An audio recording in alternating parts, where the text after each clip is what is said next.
Assalamualaikum warahmatullahi wabarakatuh. Perkenalkan, nama saya Siti Mawarni dengan NIM 240201063 dari Fakultas Ekonomi Prodi Manajemen Universitas Samodra Langsa. Nah, di sini saya akan menjelaskan konsep produksi dan distribusi dalam Islam, mata kuliah ekonomi Islam. Nah, sebelum kita masuk ke penjelasannya, saya akan menjelaskan dalilnya dulu. Dalil produksi dan distribusi dalam Islam itu sudah ada di Al-Quran, Surah Al-Mulk ayat 15.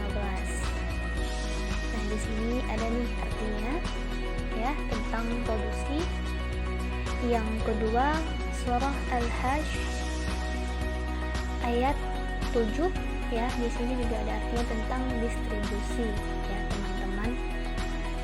Bisa dilihat sendiri. Nah, masuk kita ke definisi produksi. Nah, kita masuk ke definisinya dulu, baru kita akan menjelaskan perbedaannya ya. Produksi secara umum ya. Secara etimologis, kata produksi berasal dari bahasa Inggris yang artinya menghasilkan. Sedangkan secara istilah, produksi adalah mengubah bahan baku menjadi barang jadi atau proses di mana input diolah menjadi output. Itu teman-teman. Sedangkan produksi secara Islam itu merupakan pelaksanaan manusia sebagai khalifah. Yang kedua, produksi merupakan ibadah dan juga sebagai sarana pencapaian akhirat. Nah, sini kan udah tahu nih apa sih itu produksi secara umum dan secara Islam. Perbedaannya yaitu ya teman-teman, produksi secara umum itu dia barang, teman-teman ya, barang yang diolah dia. Contohnya seperti di sebuah pabrik ya, pabrik gelas gitu kan, membuat gelas kan untuk konsumen yang untuk dijual. Nah, kalau produksi secara Islam itu bukan hanya kita memproduksikan barang atau apapun itu, tapi kita juga mencari ridho Allah ya. Nah, kan di sini kan ada nih produksi sebagai sarana pencapaian akhirat dan juga menjadi ibadah. Jadi kita produksi itu bukan hanya untuk menghasilkan barang aja gitu ya.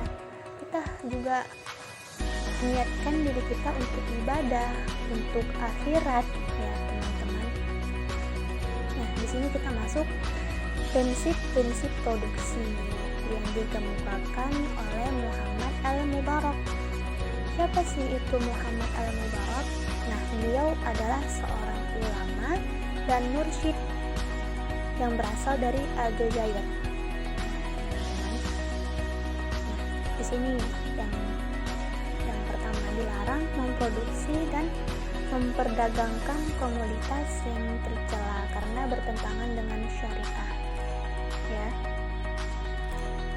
Seperti dikatakan tadi, kita memproduksikan suatu barang, bukan barang yang sembarangan, harus sesuai dengan syariat Islam ya. Nggak boleh kita tuh produksi contohnya yang barang haram, kamar, kan itu kan nggak boleh ya. Itu udah pasti haram, dilarang oleh Islam ya, teman-teman. Di sini ada beberapa prinsip-prinsip produksi secara Islam. Nah, selanjutnya tujuan produksi. Nah, di sini ada menurut Najatullah As-Siddiqi ya. Beliau juga seorang ulama Nah, teman-teman bisa dilihat ya, salah satunya pemenuhan kebutuhan individu secara wajar, pemenuhan kebutuhan keluarga, bekal untuk generasi mendatang, bantuan kepada masyarakat dalam rangka beribadah kepada Allah. Nah, ada juga nih menurut ulama nih, salah satunya Ibnu Khaldun ya, berpendapat bahwasanya kebutuhan manusia dapat digolongkan kepada 3 kategori. Nah, yaitu apa?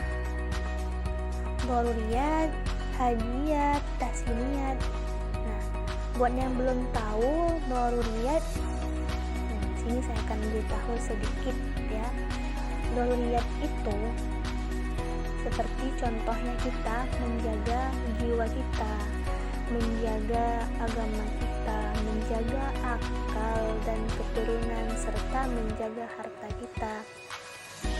Nah, sedangkan hajiyat itu contohnya seperti apa? Perkawinan, komunikasi, makanan sehat, dan sarana transportasi ya. Yang terakhir tahsiniyat. Tahsiniyat itu seperti kita menjaga moral kita di kalangan masyarakat.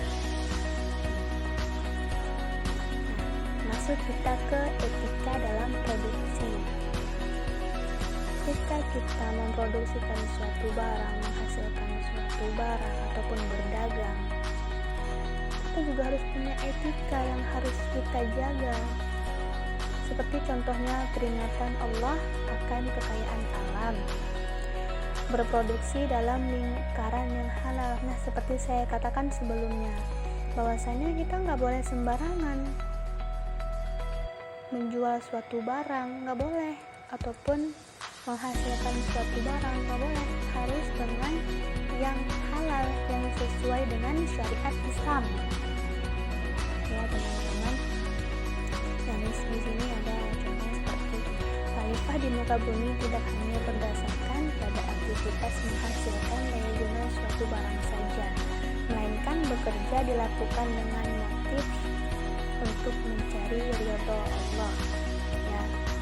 Ini ketika kita berdagang, ketika kita menghasilkan suatu barang, bukan hanya untuk kita jual gitu aja, tapi kita berdagang itu kita niatkan juga untuk mencari ridho Allah. Mencari ridho Allah itu adalah hal yang paling utama ketika kita melakukan suatu hal ya. Nah, setelah ini saya sudah menjelaskan tentang produksi, apa sih itu produksi, apa sih itu prinsipnya, tujuannya, etikanya. Nah, sekarang kita masuk ke distribusi. Nah, distribusi itu teman-teman, dia ada secara umum dan secara Islam, menurut Islam ya. Jadi apa sih itu distribusi secara umum?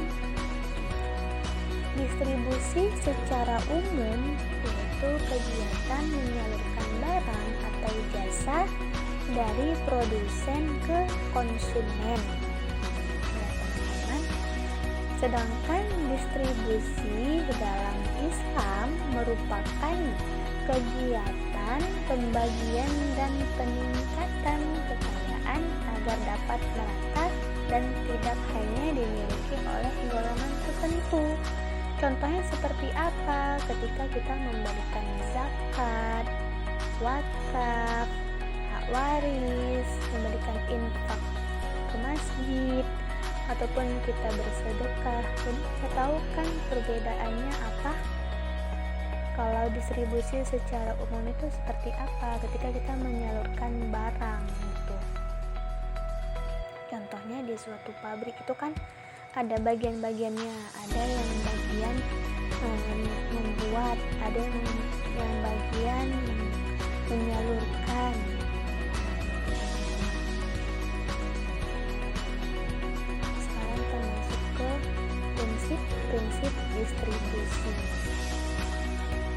di sini ada keadilan dan pemerataan. Contohnya seperti kita sedekah, kita tuh harus adil teman-teman. Ya, kita tuh harus memberikan sedekah kita itu untuk orang yang membutuhkan dan harus rata. Nah, yang kedua, pemecahan kebutuhan bagi semua makhluk. Yang ketiga, menciptakan kebaikan antara si kaya dan si miskin. Nah, jadi kalau kita kaya, kita tidak boleh sombong. Ya, kita harus baik. Ya, teman-teman, kita tuh harus baik. Nggak boleh sombong, karena di mata Allah itu nggak ada tuh yang namanya kaya, miskin, cantik, ataupun jelek, itu nggak ada. Itu sama semuanya. Jadi kita sebagai makhluknya Allah, kita tuh harus menjaga silaturahmi kita, nggak boleh sombong. Ya. Yang terakhir, mengurangi kesenjangan pendapatan. Nah, di sini kita masuk ke tujuan distribusi. Tujuan distribusi dalam ekonomi Islam ada beberapa. Ya, yang pertama untuk kita berdakwah. Contohnya seperti penyaluran zakat. Yang kedua apa sih itu, kalau contoh penyaluran zakat wajib ya teman-teman, ya wajib bagi umat muslim, ataupun kita sedekah ya. Kita tuh sedekah tuh nggak perlu yang banyak, yang penting kita ikhlas, yang penting kita untuk mencari ridho Allah ya. Sedekahmu itu adalah pahala juga untuk dirimu ya teman-teman. Yang kedua, tujuan pendidikan, contohnya akhlak al-karimah. Akhlak al-karimah ya teman-teman.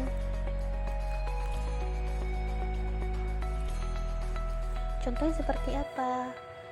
Seperti kita suka memberi, mengutamakan orang lain. Itulah contoh dari akhlak al-karimah. Yang terakhir, untuk tujuan ekonomi.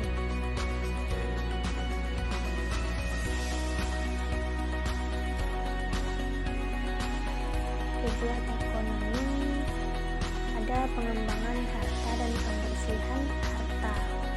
Yang kedua, memberdayakan sumber daya manusia yang pengangguran. Nah, ketika kita menjadi orang yang maksudnya berada, kita membuka usaha. Nah, itu kan kalau kita membuka usaha, pastinya yang mungkin yang tidak ataupun belum mendapatkan pekerjaan kan akan melamar pekerjaan di tempat kita. Inilah dinamakan memberdayakan sumber daya manusia yang pengangguran. Yang terakhir, andil dalam merealisasikan kesejahteraan ekonomi. Ya teman-teman, maaf ini ada tujuan sosial ya. Tujuan sosial itu seperti kita silaturahmi dengan orang, dengan masyarakat. Karena kan yang dinamakan sosial kan itu kan kita hidupnya itu berdampingan dengan orang lain, kan nggak mungkin kita tinggal sendiri. Kita harus saling menolong ya.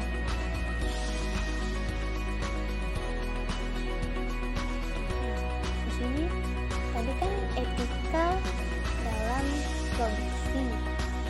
Nah, di sini juga ada etika dalam distribusi, seperti selalu menghiasi amal dengan niat ibadah dan ikhlas. Ketika kita memberikan sedekah, memberikan zakat, kita tuh harus kita niatkan bahwasanya itu untuk ibadah dan menjadi pahala untuk kita ya teman-teman. Dan kita juga harus memberinya dengan rasa yang ikhlas, seperti adil, tolong menolong, toleransi itu kita tidak membeda-bedakan.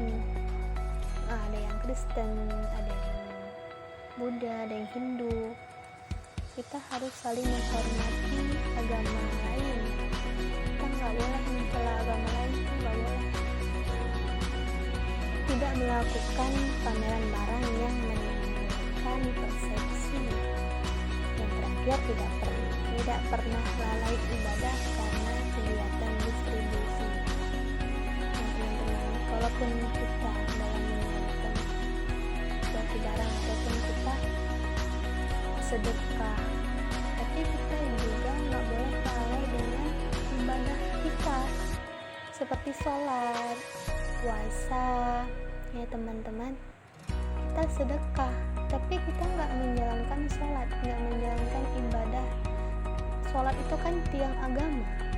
Nah, kalau kita nggak sholat, ya itu sama aja itu rumah tanpa tiang, itu kan bakalan roboh dan bakalan nggak jadi. Seperti itulah peribahasanya.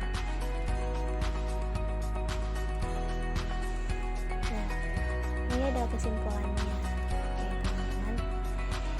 Islam mengajarkan bahwa produksi dan distribusi harus dilakukan dengan prinsip keadilan, transparansi, dan tanggung jawab sosial.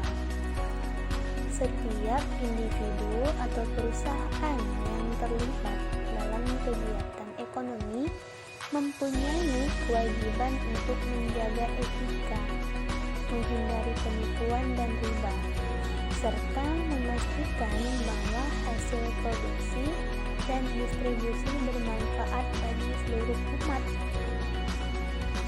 tidak hanya bagi sekelompok orang saja. Dengan demikian, prinsip-prinsip ini diharapkan dapat menciptakan masyarakat yang lebih sejahtera, adil, dan harmonis. Nah, saya sudah menjelaskan ya teman-teman apa sih itu konsep produksi dan distribusi dalam Islam.